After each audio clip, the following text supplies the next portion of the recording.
അപ്പോൾ എൻ്റെ വീഡിയോ ആദ്യമായിട്ട് കാണുന്നവരാണെന്ന് വെച്ചാൽ ഒന്ന് സബ്സ്ക്രൈബ് ചെയ്ത് സപ്പോർട്ട് ചെയ്തിട്ട് വീഡിയോ കാണണം കേട്ടോ.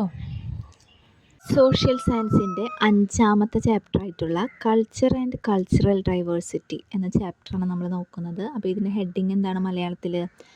സംസ്കാരവും സാംസ്കാരിക വൈവിധ്യങ്ങളും. അപ്പം നമുക്കിവിടെ ഒരു ജവഹർലാൽ നെഹ്റുവിൻ്റെ ഒരു കുറച്ച് വാക്യങ്ങൾ കൊടുത്തിട്ടുണ്ട്. നമുക്കത് വായിച്ചു നോക്കാം. India is a land of vibrant colours, diverse languages and rich traditions. അപ്പോൾ അതിൻ്റെ അർത്ഥം വരുന്നത് എന്താണ്? ഇന്ത്യ പല നിറങ്ങളും ഭാഷകളും പാരമ്പര്യങ്ങളൊക്കെ ഉള്ളൊരു രാജ്യമാണ്.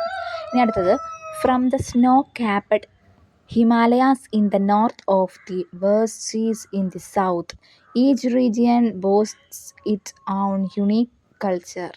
അവർ country is home to countless festivals and music, each diverse dance from tell varied storied of our people. Yet this incredible diversity, there is a deep sense of unity. By the inspiring life storied of great thinkers and warriors, India's true strength lies in this ability to embrace difference and find unity in diversity. നമ്മുടെ ജവഹർലാൽ നെഹ്റുവിൻ്റെ കുറച്ച് വാക്യങ്ങളാണ്. അപ്പം ഇതിൻ്റെ മലയാളം ഞാൻ പറഞ്ഞുതരാം. അതായത് India എന്ന് വെച്ചാൽ പല നിറങ്ങളും ഭാഷകളും പാരമ്പര്യങ്ങളും ഒക്കെ ഉള്ള രാജ്യമാണ്. വടക്ക് മഞ്ഞു മൂടിയ ഹിമാലയം മുതൽ തെക്ക് കടലാരങ്ങൾ വരെ ഓരോ പ്രദേശത്തിനും തനതായ സംസ്കാരമുണ്ട്. എണ്ണമറ്റ ഉത്സവങ്ങളുടെയും സംഗീതത്തിൻ്റെയും നാടാണ് നമ്മുടേത്. വ്യത്യസ്തങ്ങളായ നൃത്തരൂപങ്ങൾ ഓരോന്നും നമ്മുടെ ജനങ്ങളുടെ വ്യത്യസ്തമായ കഥകൾ പറയുന്നു. എന്നിരുന്നാലും ഈ വൈവിധ്യങ്ങൾക്കിടയിൽ മഹത് വ്യക്തികളായ ചിന്തകരുടെയും യോദ്ധാക്കളുടെയും അതുപോലെ തന്നെ ജീവിതകഥകളാൽ സമ്പന്നവും ശക്തവുമായ ഐക്യബോധം നാം പങ്കിടുന്നുണ്ട്. ഭിന്നതകളെ ഉൾക്കൊള്ളാനും വൈവിധ്യത്തിൽ ഐക്യം കണ്ടെത്തുക എന്നതുള്ള കഴിവാണ് ഇന്ത്യയുടെ ശക്തി കുടികൊള്ളുന്നത്. അപ്പം നമ്മുടെ ഇന്ത്യനെ കുറിച്ചിട്ട് ജവഹർലാൽ നെഹ്റു പറയുന്ന കുറച്ച് വാക്യങ്ങളാണ് ഇവിടെ തന്നിട്ടുള്ളത്. These are the words of our first Prime Minister Jawaharlal Nehru in this book, The Discovery of India, describing in the diversity of India. What are the diversity mentioned here? അപ്പോൾ അതിൻ്റെ മീനിങ് എന്താ നോക്കാം. ഇന്ത്യയുടെ വൈവിധ്യത്തെക്കുറിച്ച് നമ്മുടെ പ്രധാനമന്ത്രിയായ ജവഹർലാൽ നെഹ്റു ഇന്ത്യയെ കണ്ടെത്തൽ എന്ന പുസ്തകത്തിലെ കുറച്ച് വാക്കുകളാണിത്. അപ്പോൾ എന്തൊക്കെ വൈവിധ്യങ്ങളാണ് ഇവിടെ സൂചിപ്പിച്ചിട്ടുള്ളത്? What are the diversity mentioned here? എന്തൊക്കെ വൈവിധ്യങ്ങളാണ് ഇവിടെ സൂചിപ്പിച്ചിട്ടുള്ളത്? ഭാഷ, അതായത് ലാംഗ്വേജ്, അതുപോലെ തന്നെ എന്താണ് മറ്റു കാര്യങ്ങളൊക്കെയാണ് ഇവിടെ സൂചിപ്പിച്ചിട്ടുള്ളത്. അപ്പോൾ അതിൻ്റെ ആൻസർ നമുക്ക് നോക്കി നോക്കാം. അപ്പോൾ what are the diversities mentioned here? എന്തൊക്കെ വൈവിധ്യങ്ങളാണ് ഇവിടെ സൂചിപ്പിച്ചിട്ടുള്ളത്? ലാംഗ്വേജ് ഉണ്ട്, ട്രഡീഷൻ ഉണ്ട്, റിലീജിയൻ ഉണ്ട്, ഫെസ്റ്റിവൽസ് ഉണ്ട്, കൾച്ചർ ഉണ്ട്. അപ്പോൾ അതായത് ഭാഷ, പാരമ്പര്യം, മതം, ഉത്സവങ്ങൾ, സംസ്കാരം, ഇതൊക്കെയാണ് എന്ത് അതിൻ്റെ ആൻസറായിട്ട് വരുന്നത്. ഇനി അടുത്ത ഭാഗം വായിച്ചു നോക്കാം. ഇവിടെ ഒരു ബോക്സിൽ നമുക്ക് ഇവിടെ കുറച്ച് കാര്യങ്ങൾ കൊടുത്തിട്ടുണ്ട്. അതിൻ്റെ അടിയിലുള്ളത് നമുക്ക് വായിച്ചു നോക്കാം. These are the few lines of the song beginning with Smile Sur Mera, which is composed in 1988 to strengthen the national unity of India. The song is composed of the lyrics of different languages, emphasizing the concept of unity and diversity. Just as the different rivers merge into the single ocean when diverse people, cultures and ideas come together, they create a beautiful unity which reflects the message of this song. This unity is an important not only at the individual level but also the society level. അപ്പോൾ അതിൻ്റെ നമുക്ക് meaning നോക്കാം. ഇന്ത്യയുടെ ദേശീയ ഐക്യം ശക്തിപ്പെടുത്തുന്നതിനായിട്ട് 1988 രചിക്കപ്പെട്ട മിലെ സുർ മേര എന്ന് തുടങ്ങുന്ന ഗാനത്തിൻ്റെ ഏതാനും വരികളാണ് നമുക്കിവിടെ കൊടുത്തിട്ടുള്ളത്. നാനാത്വത്തിൽ ഏകത്വം എന്ന ആശയം പ്രതിഫലിക്കുന്ന വിവിധ ഭാഷകളിലെ വരികൾ കോർത്തിണക്കി തയ്യാറാക്കിയിട്ടുള്ളതാണ് ഈ ഗാനം. വ്യത്യസ്ത നദികൾ ഒരൊറ്റ സമുദ്രത്തിൽ ലയിക്കുന്നതുപോലെ വ്യത്യസ്ത മനുഷ്യരും സംസ്കാരങ്ങളും ആശയങ്ങളൊക്കെ കൂടിച്ചേരുമ്പോൾ മനോഹരമായ ഒരുമയുണ്ടാകുന്നു എന്നതാണ് ഈ ഗാനത്തിൻ്റെ സന്ദേശം. ഈ ഐക്യം വ്യക്തിതലത്തിൽ മാത്രമല്ല സാമൂഹിക തലത്തിലും പ്രധാനമുണ്ട്. അതായത് ഇതിൽ എന്താണ് പറയുന്നത്? അതായത് വിവിധ ഭാഷകളിലെ വരികളൊക്കെ കോർത്തിണക്കിയിട്ട് തയ്യാറാക്കുന്നൊരു ഗാനമാണ് ഇവിടെ കൊടുത്തിട്ടുള്ളത്. വ്യത്യസ്ത നദികൾ ഒരൊറ്റ സമുദ്രത്തിൽ ലയിക്കുന്നത് പോലെ വ്യത്യസ്ത മനുഷ്യരും സംസ്കാരങ്ങളും ആശയങ്ങളൊക്കെ കൂടിച്ചേരുന്നൊരു മനോഹരമായിട്ടുള്ള ഒരുമ. അതായത് ഇതിൽ പറഞ്ഞിട്ടുള്ളത്, ഇതിൽ വ്യത്യസ്ത ഭാഷകളാണ് ഈ കവിതയിൽ കൊടുത്തിട്ടുള്ളത്, മിക്സ് ചെയ്തിട്ടുള്ളത്. അതുപോലെ എന്താണ്, പലതരത്തിലുള്ള മതങ്ങളും അവരുടേതായിട്ടുള്ള സംസ്കാരവും അതുപോലെ തന്നെ അവരുടേതായിട്ടുള്ള രീതികളും എല്ലാവരും കൂടെ ഒത്തുചേർന്ന് പോകും. അതായത് വ്യത്യസ്ത നദികൾ ഒരു വലിയൊരു സമുദ്രത്തിൽ വന്ന് ചേരുന്നത് പോലെ എല്ലാം എന്താണ്, ഒരുമിച്ച് ലയിച്ച് പോകും എന്നാണ് എന്ത് കവി ആഗ്രഹിക്കുന്നത്. ഇനി അടുത്തത് ഇവിടെ കൊടുത്തിട്ടുണ്ട്, എൻ്റെ കേരളം സുന്ദര Keralam. Observe the brochures prepared for the Kerala Piravi Day. Let us also create 2 similar brochures. Divide the class into different groups. Prepare a digital brochure on a state on the Union Territory of India and present in this class using in the facilities. In the social science lab, information about the state's language, clothing, art, festivals, entertainment, food and more can be included. അപ്പോൾ ഇതിലെന്താണ് പറയുന്നത്, എൻ്റെ കേരളം സുന്ദര കേരളത്തിൽ കേരളപ്പിറവിയോട് അനുബന്ധിച്ച് തയ്യാറാക്കിയിട്ടുള്ള ഒരു brochure നിരീക്ഷിക്കാനാണ് പറഞ്ഞത്. നമുക്കും ഇതുപോലൊരു brochure തയ്യാറാക്കിയാലോ? വിവിധ ഗ്രൂപ്പുകളായിട്ട് തിരിയുക. അതിനുശേഷം എന്താ, സാമൂഹ്യശാസ്ത്ര ലാബിലെ സൗകര്യങ്ങളൊക്കെ ഉപയോഗപ്പെടുത്തിയിട്ട് ഇന്ത്യയിലെ ഒരു സംസ്ഥാനത്തെയോ കേന്ദ്രഭരണ പ്രദേശത്തെയോ സംബന്ധിക്കുന്ന ഡിജിറ്റൽ ബ്രോഷർ തയ്യാറാക്കിയിട്ട് ക്ലാസ്സിൽ അവതരിപ്പിക്കുക. ഭാഷയും വേഷവും കലയും ആഘോഷവും ഭക്ഷണവും ഇതൊക്കെ എന്താണ് അതിൽ ഉൾപ്പെടുത്തണം എന്നും കൂടി പറയുന്നുണ്ട്. ഇനി നമുക്ക് അടുത്ത് വായിച്ചു നോക്കാം. ഇവിടെ നമുക്കൊരു ലെറ്റർ തന്നിട്ടുണ്ട്, ഡിയർ ഫ്രണ്ട്സ് എന്നൊക്കെ പറഞ്ഞിട്ട് ഒരു ലെറ്ററാണ് തന്നിട്ടുള്ളത്. ആ ലെറ്ററിൻ്റെ മീനിങ് ഞാൻ പറഞ്ഞുതരാം കേട്ടോ. ഇനി അതിൻ്റെ ഇടയിൽ ഒരു ക്വസ്റ്റ്യൻ ചോദിച്ചിട്ടുണ്ട്, what all similar features are this between the Onam festival in Kerala and Teej festival in Rajasthan? What are the features found the Rajasthan that are different from Kerala? അതായത് ഇവിടുത്തെ രാജസ്ഥാനിലെ ഒരു നമ്മുടെ ഓണാഘോഷം പോലെ അവിടുത്തെ ഒരു ആഘോഷം കഴിഞ്ഞിട്ടാണ് ആ കുട്ടി നമ്മുടെ നാട്ടിലേക്ക് വരുന്നത്. അപ്പോൾ രാജസ്ഥാനിലെ ആഘോഷം അതുപോലെ തന്നെ നമ്മുടെ നാട്ടിലെ കേരളത്തിൻ്റെ ഓണാഘോഷം തമ്മിലുള്ള ഒരു ഡിഫറൻസാണ് ഇവിടെ ചോദിക്കാൻ പോകുന്നത് അവർ. അപ്പോൾ നമുക്ക് ഫസ്റ്റത്തെ ക്വസ്റ്റ്യൻ എന്താണ്, ഓണത്തോട് സാമ്യമുള്ള എന്തെല്ലാം സവിശേഷതകളാണ് രാജസ്ഥാനിലെ തീജ് ആഘോഷത്തിനുള്ളത്? പിന്നെ അടുത്ത ക്വസ്റ്റ്യൻ എന്താണ്, കേരളത്തിൽ നിന്ന് വ്യത്യസ്തമായ എന്തെല്ലാം സവിശേഷതകളാണ് രാജസ്ഥാനിൽ കഴിയുന്നത്? ഫസ്റ്റത്തെ ചോദിച്ചിട്ടുള്ളത് നമ്മുടെ ഓണത്തിൻ്റെ ആഘോഷങ്ങൾ എന്താണ് അവിടെ തീജിലുള്ളത്, തീജ് ആഘോഷിക്കുമ്പോൾ അവിടെ എന്ത് സാമ്യമായിട്ടുള്ളതാണ് ഉള്ളതെന്നാണ് ചോദിച്ചിട്ടുള്ളത്. രണ്ടാമത്തെ, കേരളത്തിൻ്റെ നമ്മുടെ വ്യത്യസ്തമായ എന്തെല്ലാം സവിശേഷതകളാണ് രാജസ്ഥാനിൽ കാണാൻ, നമ്മുടെ കേരളത്തിൻ്റേതായിട്ടുള്ള പുറമേ എന്ത് സവിശേഷതയാണ് അവിടെ കാണാനായിട്ട് സാധിക്കുന്നതെന്നാണ് അടുത്ത ക്വസ്റ്റ്യൻ. അപ്പോൾ അതിൻ്റെ ആൻസറായിട്ട് വരുന്നത് ഇതാ ഇവിടെ കൊടുത്തിട്ടുണ്ട്. അപ്പോൾ എന്താണ്, what all similar features are thus between the Onam festival in Kerala and Teej in the Rajasthan? ഓണത്തോട് സാമ്യമുള്ള എന്തെല്ലാം സവിശേഷതകളാണ് തീജ് ആഘോഷിക്കുന്നത്? രാജസ്ഥാനിൽ എന്തൊക്കെയാണുള്ളത്? Shravana month, sweets, feasting at relatives house, put swing, new clothes. അപ്പോൾ ഇതാണ് നമ്മുടെ രാജസ്ഥാനിലുള്ളത്. ഇനി കേരളത്തിലുള്ളത് എന്തിട്ടാണ്? Put, swing, new clothes, sweets, അങ്ങനെ ഫെസ്റ്റിങ് അറ്റ് റിലേറ്റീവ് ഹൗസ്, ഇതൊക്കെയാണ് നമ്മുടെ കേരളത്തിൽ ഉള്ളത്. അപ്പോൾ നമ്മുടെ കേരളത്തിൻ്റെയും രാജസ്ഥാനിൻ്റെയൊക്കെ ഡിഫറൻസാണ് അത് നമുക്ക് ആ ഒരു പാരഗ്രാഫിൽ നമുക്ക് കൊടുത്തിട്ടുണ്ട് കൃത്യമായിട്ട്. ഇനി അടുത്ത ക്വസ്റ്റ്യൻ നോക്കാം. അതുപോലെ രാജസ്ഥാനിലും നമുക്കിതിൻ്റെ മലയാളം ആട്ടോ നോക്കുന്നത്. രാജസ്ഥാനിലും കേരളത്തിലുള്ള എന്തൊക്കെയാണ്, ശ്രാവണ മാസത്തിലാണ് തീജ് ആഘോഷിക്കുന്നത്.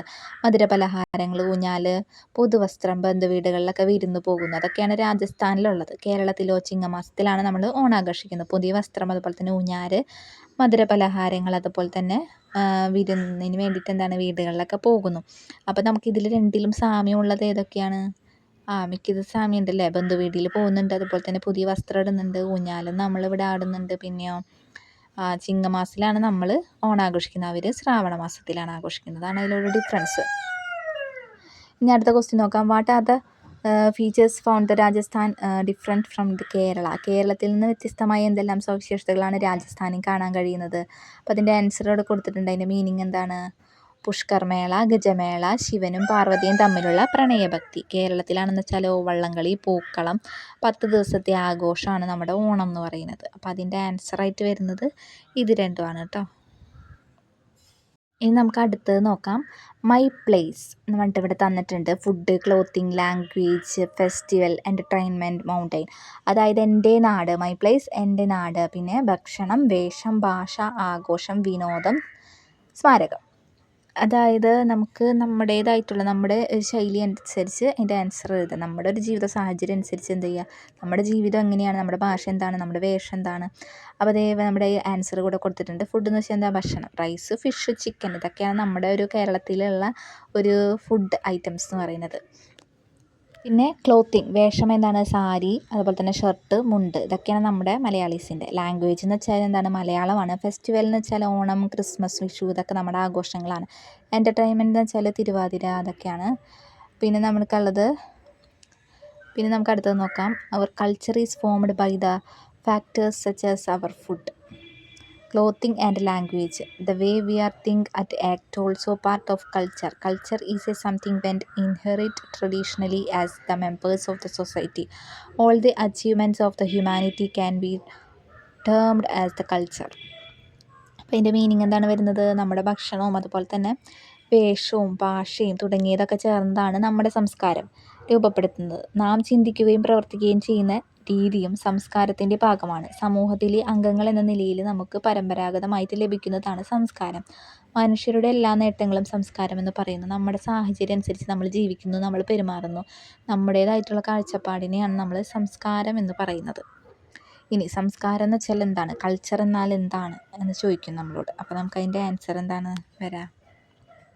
Culture is that the complex whole which includes knowledge, belief, art, morals, law, custom and any other capabilities and habit by man as a members of society. അതായത് സമൂഹത്തിലെ ഒരു അംഗം എന്ന നിലയിൽ മനുഷ്യർ ആർജിച്ച വിജ്ഞാനം, വിശ്വാസം, കല, സദാചാരങ്ങൾ, അതുപോലെ തന്നെ നിയമം, സമ്പ്രദായങ്ങൾ, മറ്റ് കഴിവുകൾ, ശീലങ്ങൾ എന്നിവയും സങ്കീർണമായിട്ട് വരും. അതായത് നമ്മൾ നമ്മുടേതായിട്ടുള്ള രീതിയിൽ ജീവിച്ച് നമ്മുടെ സാഹചര്യം അനുസരിച്ച് ജീവിച്ചിട്ടുള്ള നമ്മുടെ എന്താണ് ഭാഷ, വേഷം, ഭക്ഷണം, അതുപോലെ തന്നെ നമ്മുടെ ആചാരങ്ങൾ, ഇതൊക്കെയാണ് നമ്മുടെ സംസ്കാരം എന്ന് പറയുന്നത്. ഇനി നമുക്ക് അടുത്തത് നോക്കാം. Socialization is the learning process through which learn how to behave and interact within the society we live is begun to birth of continuous and our lives. Family, education, peers, medias and so on are the factors that help in the socialization process. ഇപ്പോൾ socialisation എന്ന് വെച്ചാൽ എന്താണ്, സാമൂഹീകരണം എന്നാണ് അതിൻ്റെ മലയാളം നമ്മൾ പറയുന്നത്. നമ്മൾ ജീവിക്കുന്ന സമൂഹത്തിൽ നമ്മൾ എങ്ങനെ പെരുമാറണമെന്നും ഇടപെടണമെന്നും ഒക്കെ പഠിച്ചെടുക്കുന്നൊരു പ്രക്രിയയാണ് സാമൂഹീകരണം എന്ന് പറയുന്നത്. ഇത് ജനനം മുതൽ ആരംഭിച്ച് ജീവിതകാലം മുഴുവനും തുടരുന്നൊരു കാര്യമാണ്.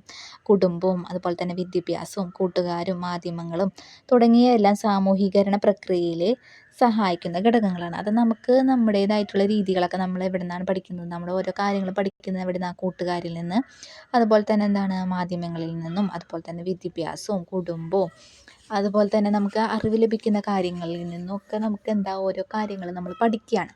അങ്ങനത്തെ ഒരു പ്രക്രിയയെ പറയുന്നതാണ് എന്ത്, സാമൂഹീകരണം, അതായത് നമ്മുടെ സോഷ്യലൈസേഷൻ. ഇവിടെ കൊടുത്തിട്ടുണ്ട് art, music, literature, philosophy, religion, science and the different components of the culture. All these are the human made, aren't they? That is, we culture is the considered to be human made. Culture has the material and non-material components, food, clothing, household items and so on, which can be seen on the surface, and the tangible are then components of materials cultures, but beliefs through ideas and so on, which are the invisible and intangible are the components of non-material culture. ഇപ്പം നമുക്കതിൻ്റെ meaning നോക്കിയാലോ. കലയും അതുപോലെ തന്നെ സാഹിത്യവും സംഗീതവും തത്വചിന്തയും മതവും ശാസ്ത്രവും എന്നിവയെല്ലാം സംസ്കാരത്തിൻ്റെ വിവിധ ഘടകങ്ങളാണ്. ഇവയെല്ലാം മനുഷ്യനിർമ്മിതമല്ലേ, അതിനാലാണ് സംസ്കാരവും മനുഷ്യനിർമ്മിതമാണെന്ന് കരുതുന്നത്. സംസ്കാരത്തിൽ ഭൗതികവും ഭൗതികേതരവുമായ ഘടകങ്ങളുണ്ട്. നമുക്ക് പ്രത്യക്ഷത്തിൽ കാണാൻ സാധിക്കുന്നതും രൂപമുള്ളതുമായ ഭക്ഷണം, വസ്ത്രം, വീട്ടുപകരണങ്ങൾ അതുപോലെ തന്നെ മുതലായവ ഭൗതിക സംസ്കാരത്തിൻ്റെ ഘടകങ്ങളാണ്. എന്നാൽ പ്രകടമായിട്ട് കാണാനാവാത്തതോ രൂപമില്ലാത്തതോ ആയ വിശ്വാസങ്ങൾ, ചിന്തകൾ, ആശയങ്ങൾ മുതലായവ എന്താണ്, ഭൗതികേതര സംസ്കാരമാണ്. ഭൗതികം എന്ന് വെച്ചാൽ എന്താണ്, നമുക്ക് കാണാനായിട്ട് പറ്റുന്ന ഭക്ഷണം, വസ്ത്രം, ഇതൊക്കെ നമ്മുടെ ഭൗതിക സംസ്കാരമാണ്. ഇനി നമ്മുടെ വിശ്വാസം, നമ്മുടെ ചിന്ത, നമ്മുടെ ആശയം, ഇതൊക്കെ എന്താണ്, ഭൗതികേതര സാഹചര്യങ്ങളാണ്, സംസ്കാരത്തിൻ്റേതായിട്ടുള്ള കാര്യങ്ങളാണ്. ഇനി അടിയിൽ കൊടുത്തിട്ടുണ്ട് classify and list of the following material of the culture and non material culture you will be add more. ഇപ്പോൾ ഇവിടെ താഴെ കൊടുത്തിട്ടുണ്ട് Malayalam, shirt, book, religions, beliefs, അതുപോലെ തന്നെ house, bag, love, watch, phone, speed, respect, knowledge. ഇതിന് നമ്മൾ material കൾച്ചറലും അതുപോലെ തന്നെ നോൺ മെറ്റീരിയൽ കൾച്ചറലും തരം തിരിച്ച് എഴുതാം. അപ്പോൾ നമുക്ക് ഭൗതിക സംസ്കാരം, അതായത് നമ്മുടെ മെറ്റീരിയൽ കൾച്ചറലും, അപ്പോൾ അതിലെന്താണ് ഷർട്ട്, ബുക്ക്, അതുപോലെ തന്നെ പാത്രങ്ങൾ, വീട്, ബാഗ്, വാച്ച്, ഫോണ്, മൺവെട്ടി, ഇതൊക്കെ നമ്മുടെ ഭൗതികം, നമുക്ക് കാണാൻ പറ്റുന്നതാണ് ഇതൊക്കെ അല്ലേ. ബാക്കിയൊക്കെ എന്താണ് നമ്മുടെ നോൺ മെറ്റീരിയൽ കൾച്ചറലായിട്ട് വരും. ഇനി അടുത്തത് ഇവിടെ തന്നിട്ടുണ്ട് culture, festival, language, tradition, art, അതേപോലെ തന്നെ എന്താണ് സിമ്പൽ, ഫുഡ്, ക്ലോത്തിങ്, ബിലീഫ്, ഇതൊക്കെ നമ്മുടെ കൾച്ചറിൻ്റെ ഭാഗമായിട്ട് വരുന്നതാണ്. അപ്പോൾ കൾച്ചർ എന്ന് വെച്ചാൽ എന്താണ് നമ്മുടെ സംസ്കാരമാണ് അല്ലേ. നമ്മുടെ സംസ്കാരത്തിനെ പറയുന്നതാണ് എന്ത് കൾച്ചറൽ. അപ്പോൾ അതിൽ വരുന്നതിൻ്റെയൊക്കെ മലയാളം ഞാൻ ഒന്നുകൂടെ പറഞ്ഞുതരാം. ആഘോഷങ്ങൾ, ഭാഷ, പാരമ്പര്യം, കല, ആചാരം, പെരുമാറ്റം, പ്രതീകം, ഭക്ഷണം, വേഷം, വിശ്വാസം, ആഘോഷം, ഇത് ആണ് നമ്മുടെ കൾച്ചറിൽ വരുന്നത്. ഇനി അടുത്തത് വായിച്ചു നോക്കാം.